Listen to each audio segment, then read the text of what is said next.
वज़ीर-ए-आज़म शहबाज शरीफ की ज़ेर सदारत वफाकी काबीना का इजलास। हुकूमती इदारों की राइट साइजिंग के दूसरे मरहले की सिफारिशात की मंजूरी का इम्कान। राइट साइजिंग के दूसरे मरहले में 5 वजारतों का हजम कम किया जाएगा। काबीना को वजारत हाउसिंग, तिजारत, science and technology, food security, सरमायाकारी बोर्ड की राइट साइजिंग की सिफारिशात पेश की जाएंगी।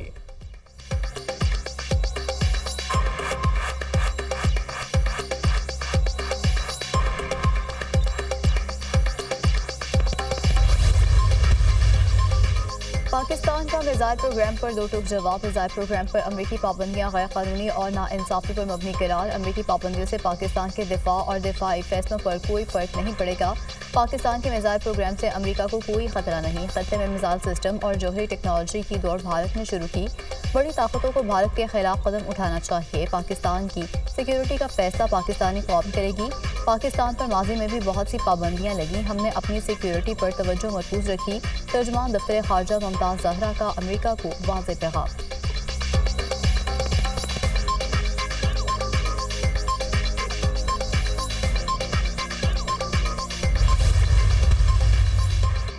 अमरीका का पाकिस्तान में मिलिट्री कोर्ट्स में 25 मुजरिमान को सजा पर इजहार तशवीश। 9 मई मुजाहरों में फौजी ट्राइब्यूनल से सजाओं पर तशवीश है। पाकिस्तानी हुक्काम आइन में दर्ज मुनसिफाना ट्रायल का एहतराम करें। तर्जुमान अमरीकी महकमा खारिजा मैथ्यू मिलर। बरतानिया पाकिस्तान के कानूनी अमल में दखल अंदाजी नहीं करता। बरतानिया कानूनी कार्रवाइयों पर पाकिस्तान की खुद मुख्तारी का एहतराम करता है। फौजी अदालतों से सिविलियंस को सजाओं पर बरतानिया का रद्द अमल। तर्जुमान बरतानवी दफ्तर खारिजा का कहना है कि पाकिस्तान शहरी और सियासी हुकूक के बैनुल अक़वामी कन्वेंशन के तहत अपनी जिम्मेदारियों को निभाए।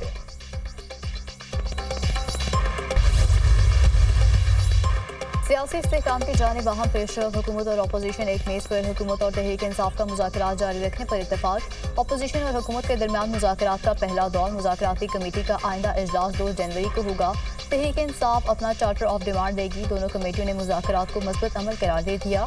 अपोजिशन के तहरीरी मुतालबात पर बातचीत को आगे बढ़ाया जाएगा। वज़ीर-ए-आज़म ने हुकूमती मुज़ाकराती कमेटी में एजाज़ुल हक और सरदार खालिद मक्सी को शामिल कर दिया। हुकूमती मुज़ाकराती टीम के अरकान की तादाद 8 से बढ़ाकर 10 हो गई। स्पीकर सरदार अयाज सादिक ने हुकूमत और अपोजिशन के दरमियान मुज़ाकरात को नेकशगुन करार दे दिया। कहा, सियासी बेहतरी आएगी, जमहूरियत भी मजबूत होगी। मुज़ाकरात का अमल जमहूरियत का हुस्न है। हुकूमत और अपोजिशन का मिल बैठना जमहूरियत को मजबूत बनाएगा।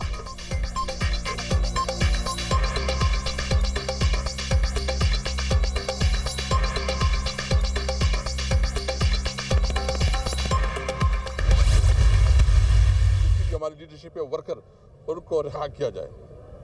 हम रिहाई का मतलब नहीं है कि हम कोई रियायत मांग रहे हैं, क्योंकि एक इलीगल और एक इंतकाम की बुनियाद पे इन्होंने ये सारी केसेस बनाए हैं। इसकी कोई कानूनी हैसियत नहीं है, लेकिन अदालतों को प्रेशर डालो, अदालतों को जो है ना के अंदर अपना असर रसूख की बुनियाद पे जो है ना कैसे आगे पीछे करो।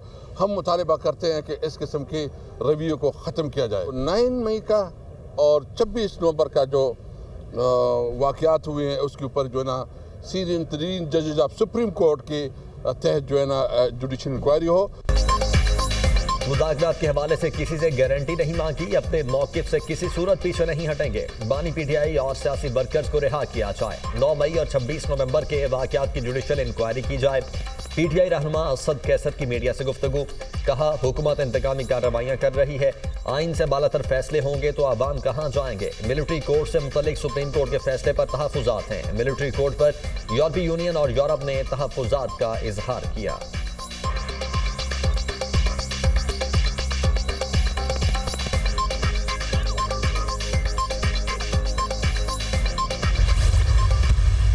हमारी नेगोशिएशंस कमेटी थी, वहाँ पे पूरी मीडिया को पता था कि मैं यहाँ पे पेशावर हाई कोर्ट में हूँ, और मैंने स्पीकर अयाज सादिक साहब को भी बताया था कि यहाँ पे हम लोग मसरूफ़ होंगे। पर कई अखबारों ने स्टोरी चलाई कि जी उमर यूँ वहाँ पे मौजूद नहीं थे। वो भाई चेक तो कर लिया करें आप साथियों से, मीडिया से, कि पेशावर हाई कोर्ट में सारा दिन था।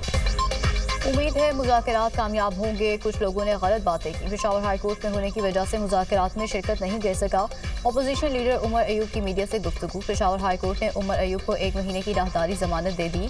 मुज़ाकराती कमेटी का मेंबर हूँ, वहाँ जाना होता है। बहुत सारे मुकदमात में हर जगह पहुँचना मुश्किल है। 1 महीने का टाइम दिया जाए। उमर अयूब की अदालत से इस्तदा।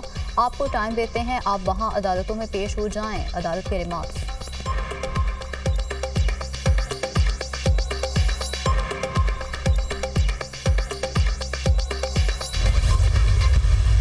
आबाद हो रही हैं और गरीब लोग बर्बाद हो रहे हैं। गेटों को खोल दें, जे कैदियों को जुडिशल कमीशन बना दें और जो लोग इन कानूनों गैर कानूनी तौर पर सज़ाएं दी गई हैं, रेडी वाले को, खोचे वाले को, उन सब को, गरीबों को पहले रखिए। जिस आलमी दबाव का इस वक्त शिकार है, ये ना हो कि हमारी मईशत और बैठ जाए। मुज़ाकरात को मजाक की रात न बनाया जाए। मुज़ाकरात की बेल चढ़ती नजर आ रही है। दुआ है मुज़ाकरात कामयाब हों, जेलों के दरवाजे खुलें, जुडिशल कमीशन बने। शेख रशीद की मीडिया टॉक। सियासी कैदियों को आम मुआफ़ी देने का मुतालबा। कहा हुकूमत के साथ अवाम नहीं, आइंदा हफ्तों में अहम फैसले करना होंगे। स्टॉक एक्सचेंज सियासत की एक्सचेंज है। स्टॉक एक्सचेंज के बजाय किसी रेडी वाले से हालात पूछें।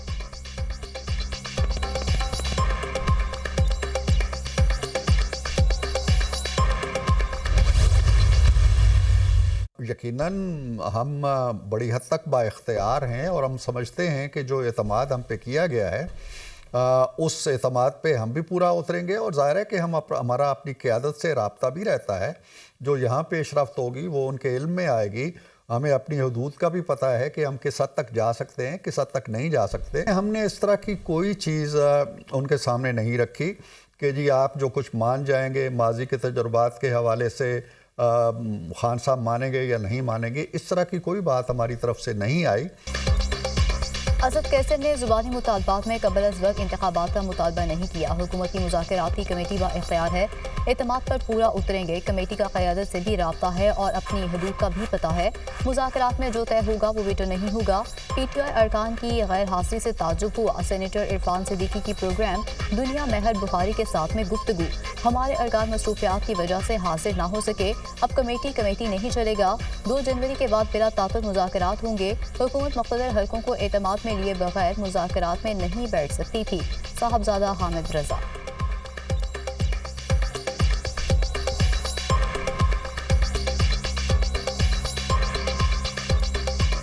अगर तो हुकूमत की तरफ से हमें कुछ 24 घंटे 36 घंटे पहले बताया जाता तो अली अमीन साहब ने भी आज शामिल होना था। 2 तारीख से मुज़ाकरात ऑनवर्ड्स चलेंगे बगैर किसी तातुल के। ये नहीं होगा कि फिर 10 दिन की ब्रेक आ गई, फिर 6 दिन की ब्रेक आ गई। ये कमेटी नहीं चलेगा जी, ये मैं आपको बहुत क्लियर कर दूं ना, ये बहुत तवील चलेगा।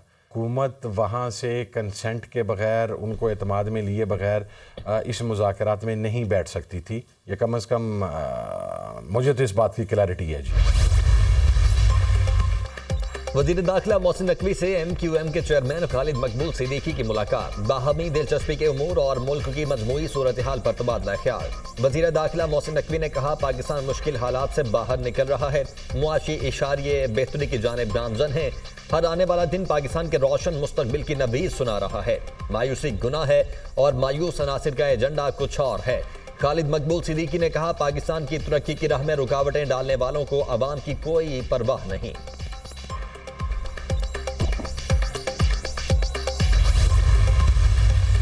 पीपल्स पार्टी और नून लीग के दरमियान पंजाब में पावर शेयरिंग पर ब्रेक थ्रू का इम्कान। दोनों पार्टियों की कोऑर्डिनेशन कमेटियों का इजलास आज गवर्नर हाउस में होगा। पंजाब में पीपल्स पार्टी को लोकल सतह पर दरपेश मसाइल के हवाले से मुशावरत की जाएगी। इजलास में पीपल्स पार्टी के नून लीग से पंजाब में तहफ़्फ़ुज़ात पर भी बात होगी।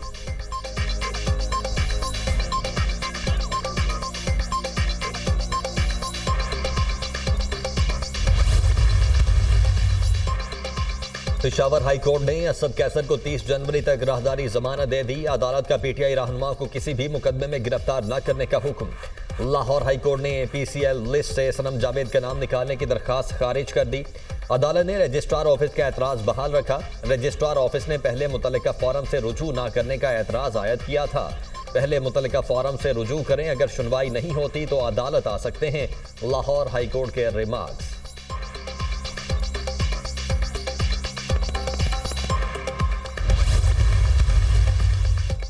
GSU हमला केस की समाअत आज रावलपिंडी की इंसदाद दहशतगर्दी अदालत में होगी। बानी PTI और फवाद चौधरी की CCTV फुटेज के हसूल की दरखास्तों पर महफूज फैसला आज सुनाए जाने का इम्कान। केस में मजमूई तौर पर 116 मुल्जिमान पर फर्द जुर्म आयद हो चुकी।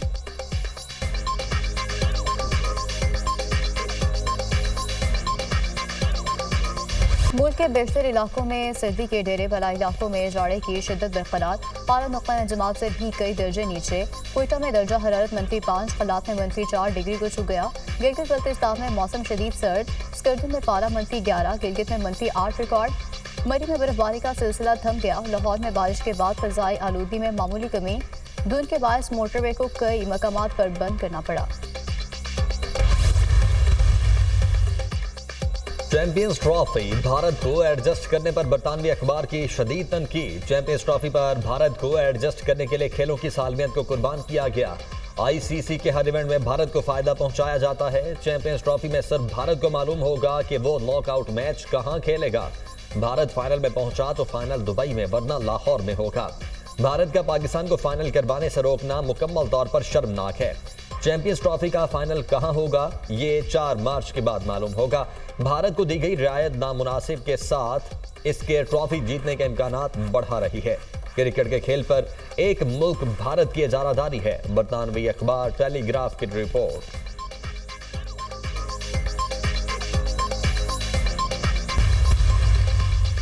इस्लामाबाद के मेगा प्रोजेक्ट्स की रिकॉर्ड मुद्दत में तकमील। F8 एक्सचेंज चौक का अंडरपास 42 रोज की रिकॉर्ड मुद्दत में मुकम्मल। F8 अंडरपास आज ट्रैफिक के लिए खोला जाएगा। वजीर आजम शहबाज शरीफ आज अंडरपास का इफ्तिताह करेंगे।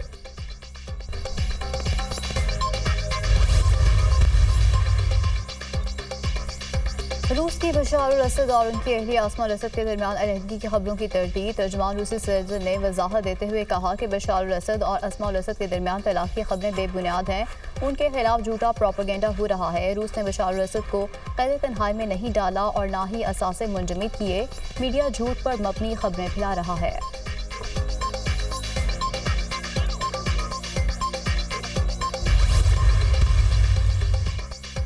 शामी हुकूमत कुर्द जंगजुओं का मसला हल करे, वरना तुर्की इनसे निपटेगा। तुर्की अपनी सलामती को यकीनी बनाने के लिए हर मुमकिन इकदाम करेगा। शामी हुकूमत को चाहिए वो अमेरिका के इत्तेहादी कुर्द ग्रुप्स से मुतल्लिक अनकरा के खदशात दूर करे।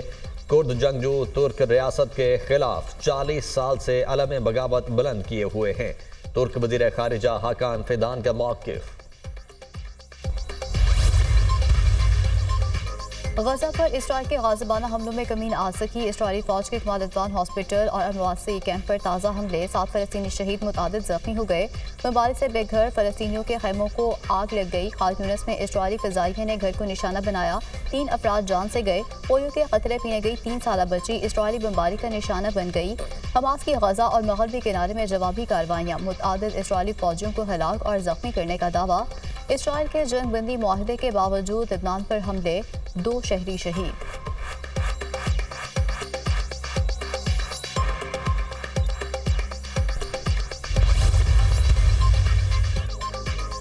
इसराइल ने ईरान की सरजमीन पर इस्माइल हनिया को कत्ल किया। अवामी सतह पर पहली बार इसराइली वजीर खारिजा ने एतराफ़ कर लिया। कहा इसराइल ने 31 जुलाई को सरबराह हमास को टारगेट किया।